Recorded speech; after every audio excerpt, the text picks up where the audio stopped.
Hi everyone, it's Sandra in London and we are outside with an old friend. This is my Tumbleweed Worm Café. I call the layers Itsy, Bitsy, Teenie and Weenie. And last year we disassembled this worm system because we thought we were moving. Well, we're still here. And as you saw, I disassembled Gilligan. I'll put the link to that video in the description. And we've decided to store Gilligan's worms in this Tumbleweed Worm Café. This system can take up to, according to the manufacturers, 15,000 worms.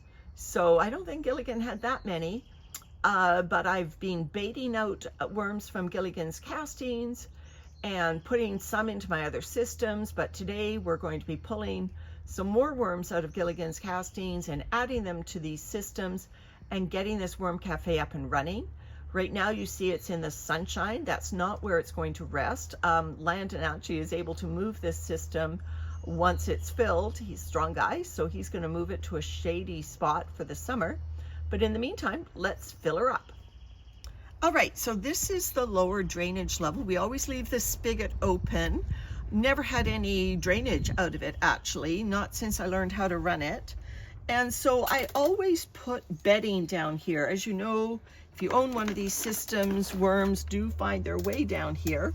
So I'm just adding some of our maple leaves that have sat in a tub all winter long, as well as some office paper.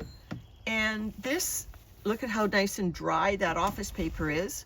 So the leaves already have lovely, yummy microbes and moisture. The office paper is dry, but any humidity that makes its way down here will moisten all of this up so that it is a suitable habitat for any wandering worms. This is my lowest working tray, and I'm going to take a page from Patrick from Vermicompost Learn by Doing, and also Rick from Worms with Rick. And this level, I'm not going to turn it into a working tray right away. I used to do that, but what I'm going to do is I'm going to do pretty much the same as I did on the lower level. Add some good hardy bedding, make it a mixture of our maple leaves and office paper, just because I have it hanging around. Ooh, a little bit more office paper. There we go. And then when I go to move this tray up to be a working tray, this material will be even better inoculated and ready to go. And there may very well be worms in these leaves. And so, like I said, the leaves are nourishment, so they'll be just fine, and they'll get any food juices that do make their way down. So now we're going to do Itsy and Bitsy, the two top working trays. So this is one of the castings totes that I used to empty Gilligan. This is the vermicompost that eventually I'll just mature it out now. You know, Gilligan was in all stages of completion, and this is not finished by any stretch, but I created a baiting zone here. So now what I'm going to do is I'm going to see how many worms we caught, move them into Bitsy there. This is actually a magnolia flower I found in my garden that I threw in here. So I'm just going to move the bait end into Bitsy and then leave this to just mature out and probably do several baiting operations to get all the worms out. But let's take a look at how many worms we caught.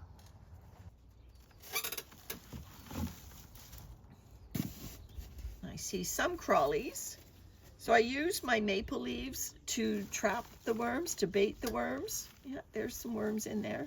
Hard to see against the dark maple leaves.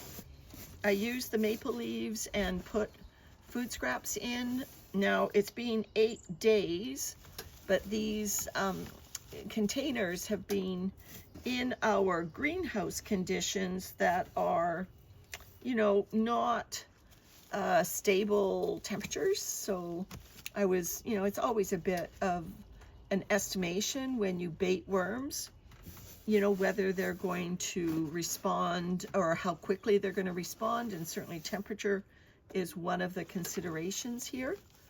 So this is now going to become a working tray, its own worm bin. I'm just pulling out my bait area, and I've got 5 totes, I believe, with baited worms in it. So when I get to the point that I think this layer's had enough, I will add Itsy, and we'll do the same with Itsy, so that these worms now will live in the worm cafe.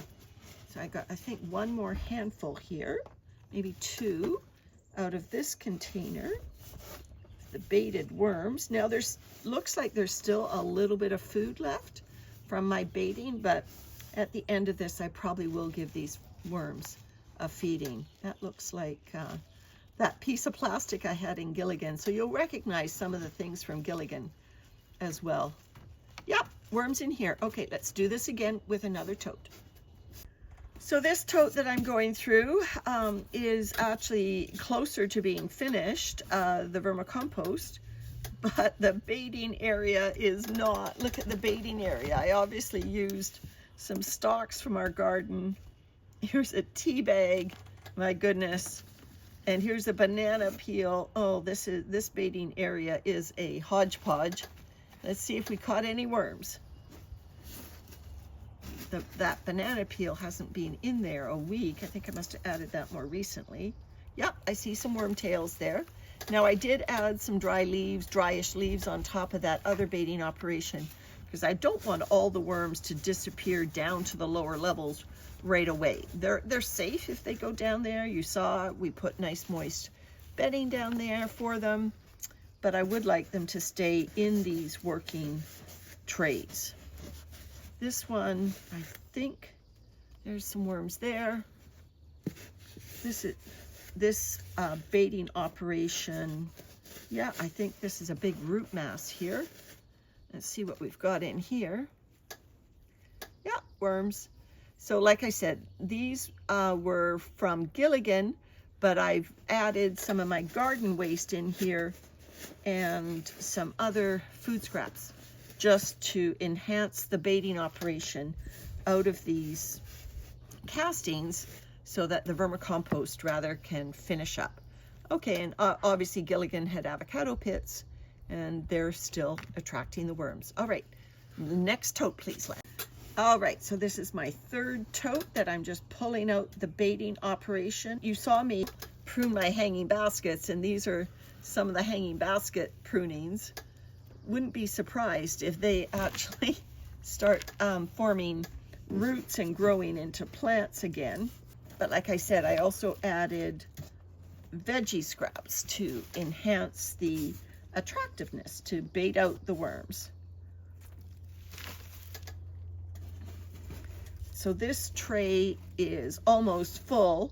And if you're not familiar with the tumbleweed systems, they have built-in little struts here that stop the trays from crushing each other, which is really nice. You want the worms to be able to move from level to level, so I don't mind that the material is going right up to the struts.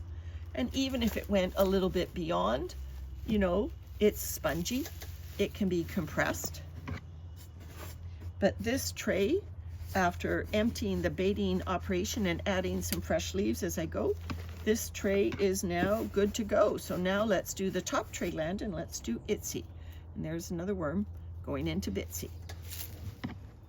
So the first thing I want to do to this upper level is just add some of my beautiful maple leaves. Now Landon and I put some rainwater at the bottom of this barrel of the leaves just to make sure the leaves are moist. And that rainwater is going to drip down through those levels that we've just filled. And I'm okay with that. There's lots of dry shredded paper lower down. But this top level, I've only got 1 tote that we found. There might be another one, but we can't find it at the moment, with baited worms in it from Gilligan. But at the moment, I'm just going to fill this with leaves, or partly fill it, and then put our last baiting operation on top, so that this level begins to be populated.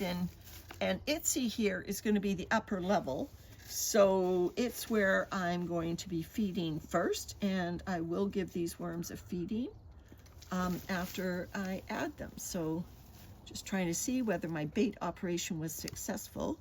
That is just some trailing plants out of my hanging baskets.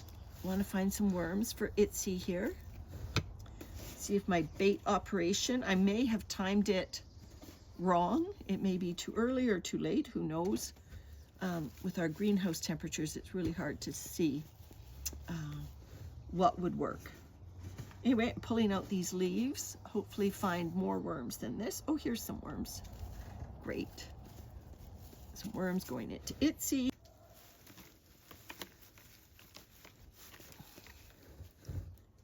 The worms will find their way to the food. There's a big one going down, no matter where it is.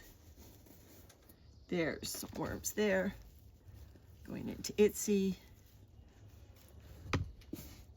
And actually, even by me disturbing the castings like this, they're probably taking off into the far reaches of the castings. So this is, you can tell this is where I put the baiting food scraps. This is where the worm interest is. So see if I can grab them before they run.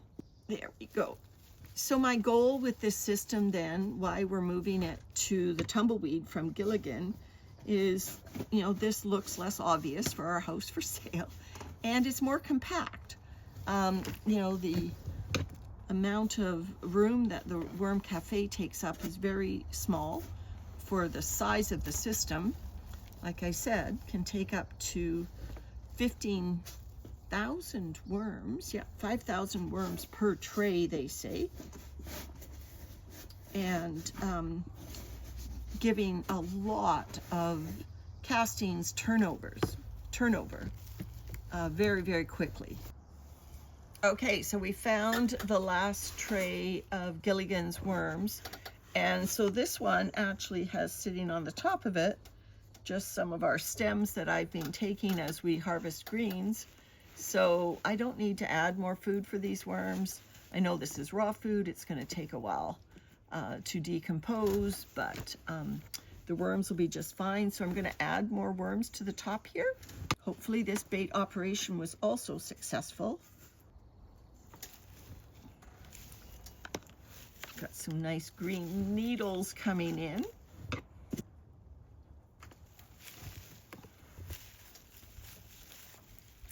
These, I obviously use some banana peels for the bait operation, so I'll bury those over here. Looks like this bait operation, at least those two bits of food, it was too early for the worms to find it. So let me see if I move a little bit further into the baiting, hopefully I catch some worms. Nothing there, it's dry. You're never going to be successful if you have dry baiting area. A couple of worms. I'm looking for Gilligan's worms. Where are they? Again, in an avocado shell, there'll be moisture in there. I bet there's a worm in there, but otherwise too dry. Yeah, this was not a successful operation. I used obviously raw food and raw banana peels, so not a successful baiting operation. I'll have to bait this set of castings out again. This tote actually was the most finished of the castings totes from Gilligan, which also may be a reason why I should have used a more attractive food, because the worms are still in these more finished castings, which are very moist, and they're not going to move to a drier baiting operation. I should have kept a bit closer eye on the moisture, so that means I've got to get those worms out of those finished castings because there's no food in there either. So that's it. I've got my Worm Cafe back up and running again. So I've got lots of old videos on Itsy Bitsy, Teenie Weenie. Ran this system for several years before we decided to move. And I'm delighted I've got it back up and running again, because it's taking all of Gilligan's worms eventually. And I know they'll be safe there through the summer. Now just to move the cafe to its new location. So Landon is setting me up a summer wormery over here on a north-facing fence. It gets a little sliver of shade for most of the day, some morning sun, But Itsy Bitsy, Teenie Weenie are going there, as well as my indoor bins that have come outdoors now for the summer. And if you remember, if you've been with me a while, you remember that I used to have another summer locations for my worm over by our compost pile, but I tipped over on my mobility scooter last year and got a concussion. And I have deja vu when I go over there about the fall. And so it's just not, mentally safe for me to be over there maneuvering around, taking care of my worms. So this location is on a nice level piece of our driveway, so I feel far safer, and I'll be able to get to my worms and tend to them much easier and feel better doing it, and the worms will be just fine. On our hottest days of the summer, we put up another shade umbrella for them, just because I like to pamper my worms. And I do realize that the tumbleweed system is black, so it tends to attract the heat. So I'm extra cautious with that one. All right, everyone, thanks very much for watching. Bye for now.